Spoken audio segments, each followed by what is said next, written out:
Namaskar. Welcome to another episode of What Does This Data Say? The word Vikas, you all must have been hearing many times, especially from the top BJP leadership. And whenever Mr. Modi gets into the election mode, he uses this buzzword Vikas very often.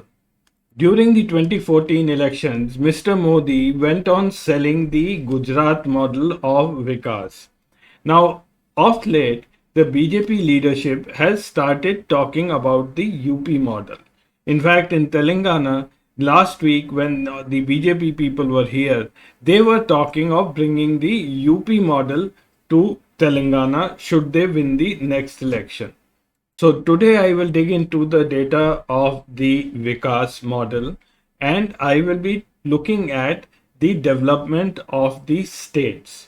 I will be comparing the BJP ruled states with the opposition ruled states and let us see who has done better.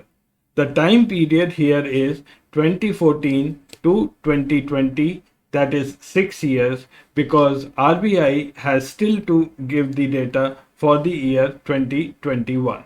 The data which I am going to analyze comes from this report of RBI Handbook of Statistics on Indian States 2021.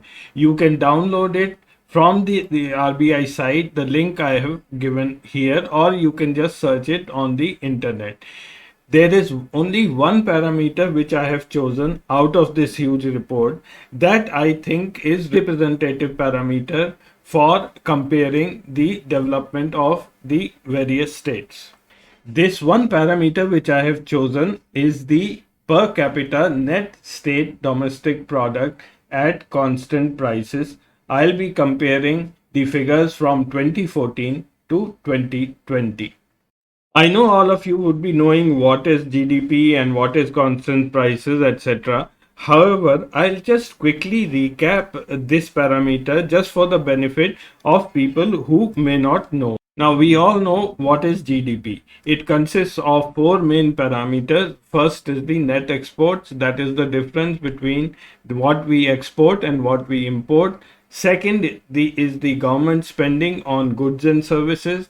Third is investments brought by businesses, and then lastly is the consumption done by households. Now I could have used the GDP as a parameter to compare the growth of various states. However, GDP is a gross parameter, and what we are more interested to look at is the net of expenses. It is something like when a company reports the gross profit and the net profit.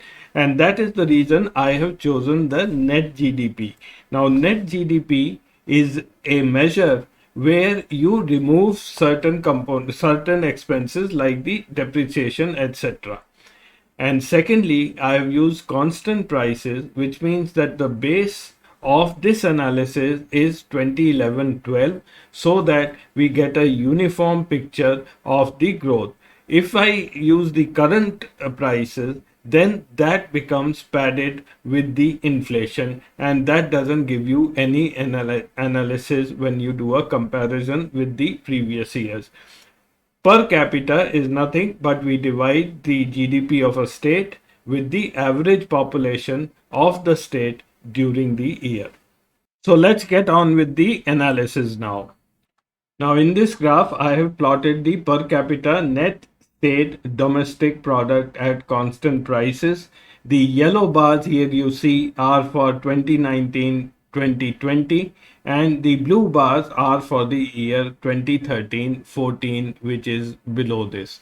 Now don't worry about trying to see the figures. In the next few slides I'm going to zoom onto this figure.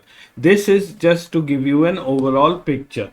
Now according to the 2019-2020 net state GDP figures, the states which come on top are Goa, Delhi and Sikkim, and the bottom three are Bihar, Uttar Pradesh and Manipur.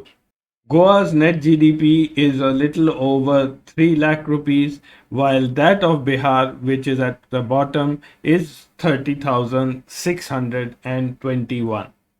Now let's zoom into this figure. As I said, Goa is on top with a net GDP of above 3 lakhs. Now, if I take the states other than the Northeast and the UTs, then the top three states become Delhi, Haryana, and Gujarat. Haryana around 1.76 lakhs and Gujarat around 1.64. The remaining states above 1.5 lakhs are Tamil Nadu, Kerala, Maharashtra, Karnataka, Telangana, and Uttarakhand. The middle states are Himachal, Pondicherry, Mizoram, Punjab, Andhra, Arunachal Pradesh, and down to Chhattisgarh. The net GDP ranges from 1.4 lakhs to that of Chhattisgarh, which is around 75,000. And the bottom 10 states are West Bengal, Nagaland, J&K, Meghalaya, Madhya Pradesh, Assam, Jharkhand, Manipur, UP, and Bihar. The lowest three are Bihar, UP, and Jharkhand if I don't consider the northeastern states. The GDP here ranges from less than 75,000 down to that of Bihar of about 30,000 rupees. In this episode, when I'm referring GDP, I actually mean per capita net state domestic product. Now, because this is too long to say every time, I am sometimes using just the word GDP. Also, just a reminder, this is the individual GDPs of each state and not for India. And again, it's the per capita net state GDP. So don't try to go and compare it with the overall India figures. They are not going to match. Now I am going to compute the growth rate. This I will do by computing the compounded average growth rate between 2014 and 2020, that is for these 6 years for each state. So the graph I get is something like this. Again, don't worry about trying to see the figures. I'm going to get into this in detail in the next few slides. The growth rate varies between 1%, the lowest, which is Meghalaya, to Mizoram, which is 11.8%. Now, the bottom three states are Meghalaya, Pondicherry, and Nagaland, while the top three are Mizoram, Tripura, and Andaman and Nicobar. One thing you might have noticed that at both ends, the northeastern states or the union territories are figuring, whereas the main states are somewhere in between. So I will now deal with these two separately, that is the main states and the northeast and the UTs separately. So we look at the states other than northeastern states and the union territories first. Here is the graph. There are three bins here showing the growth rates: 3 to 5%, 5 to 7, and 7 to 9. In the lowest bin, we have the states of West Bengal, UP, Jharkhand, Rajasthan, Punjab, and Chhattisgarh having a growth between 3 and 5% during these 6 years. While on the top side, we have Telangana, Goa, and Gujarat, who showed a growth of 7 to 9% in the same period. All remaining states were in the bin 5 to 7%. Now I'll quickly show you the same graph for the northeastern states. The state which showed the lowest growth was Meghalaya, which was around 1%, while the topmost performing state was Mizoram at 11.8%. And in the Union Territory segment, we only have three UTs. Pondicherry showed the lowest growth, while J&K and Chandigarh were between 3 and 5%. So now we have the CAGR for all the states during this 6-year period. The only thing now left is to map it on to which party was ruling most during this 6-year period. So we have BJP and its allies who were in power in Bihar, UP, Jharkhand, MP, and so on up to Goa. Then we have the opposition ruled states, which were West Bengal, Punjab, Kerala, Telangana, and Delhi. And then we have a shared segment where half the time possibly BJP was in power and other half the opposition, which are Chhattisgarh, Rajasthan, and Maharashtra. and then I have put one more segment here as others, which right now I don't know whether they fall in opposition or are BJP allies, which is Odisha and Andhra Pradesh. So here is the net result of this analysis. I am going to show you only the data for the states other than northeastern states and union territories. So we have BJP and its allies who were in power in 11 states, who gave a average growth during this period of 5.4%. The maximum growth shown was by Goa, and the minimum growth was shown by UP at 3.9%, which ties with Jharkhand also at 3.9%.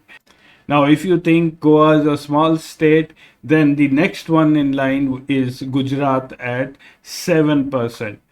The opposition was in power in 5 states. They gave an average growth of 4.8%. The highest growth was that of Telangana at 7.1%, and the lowest in Punjab at 3.6%. In the shared category, we have 3 states which showed average growth of 3.8%. The lowest in this category was Chhattisgarh at 3%, while the highest was Maharashtra at 4.8%. In the others category, this is the place where only a single party was in power, is the most interesting outcome. This is the highest growth segment for those 6 years at 6.4%. The lowest here was 6%, and the highest was 6.7%, which is Andhra Pradesh. So it appears that the states where, other than BJP, whichever party was in power for the entire term, like Odisha, Andhra, and Telangana, were giving a better growth to its people than the states where BJP or its allies or even the opposition were ruling. The worst growth was shown by the states where power was shared between BJP and the opposition. It looks like that no one really bothered about the state's progress. If you notice, UP is at the bottom of the list at 3.9%, and this state has been ruled continuously by the Bharatiya Janata Party. There is nothing in this data which can suggest that UP has a growth model at all. In fact, it is the worst performer within the country. The states which one should really be concerned about are Bihar, Uttar Pradesh, Jharkhand, Punjab, and Chhattisgarh.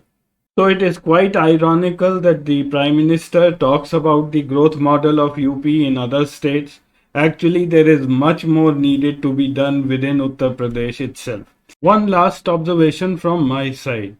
The difference of average growth between the BJP ruled states and the opposition is just 0.6%. Now, is that the effect of the so-called double engine Sarkar? Though BJP keeps talking about this double engine effect, I really don't think it has any effect in real terms.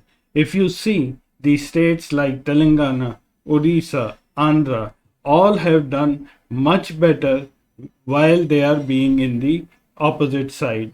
So that's all for this episode. I will see you again next week with some more interesting data. Till then, namaskar and goodbye.